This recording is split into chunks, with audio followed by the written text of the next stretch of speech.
जब तक आपको उसका अनुभव न हो, तो इस अनुभव शून्य ऐसे अज्ञान में क्या मिलने वाला है।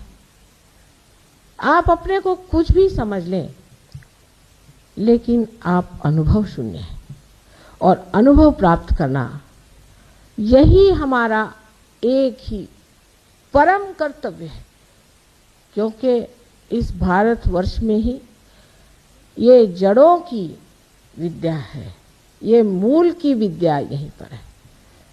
इसी देश से सारे संसार को प्रेरित करने के लिए जो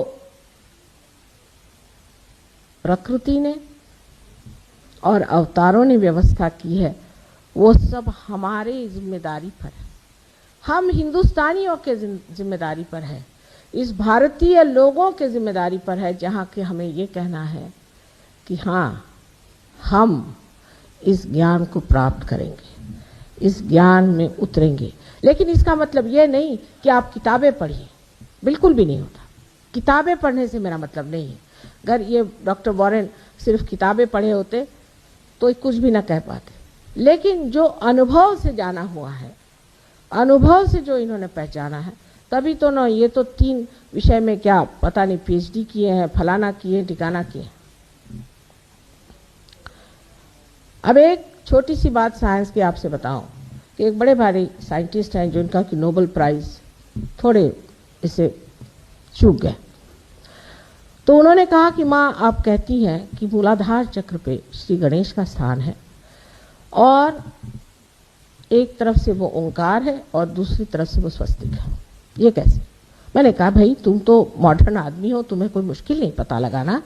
तुम ऐसा करो, एक एटम का चित्र बनाओ, एक बार लेफ्ट से बनाओ और एक राइट से बनाओ, कार्बन एटम को लेकर के तुम चित्र बनाओ। उन्होंने मुझे खबर की कि माँ, आश्चर्य की बात है कि जब लेफ्ट साइड से देखते हैं तो ओंकार दिखाई देता, क्योंकि राइट साइड दिखाई दी, और जब राइट साइड से देखते हैं तो लेफ्ट साइड में क्या दिखाई देता है? स्वस्तिक, और ये कार्बन का एटम है। आपने कैसे बात कही? मैंने कहा, लिखा हुआ है चतवारी, जिसमें 4 वैलेंसीज हैं, वही कार्बन है। इसमें कौन सी ऐसी नई बात मैंने बताई? लेकिन ये कि तुम लोग विश्वास जो नहीं करोगे। घर में गणपति का चित्र लिख रखा हुआ है, उसको नमस्कार कर लिया, पर किसी डॉक्टर से मैं कहूं कि भाई इस गणपति के वजह से तुम्हारा पेल्विक प्लेक्सस चलता है,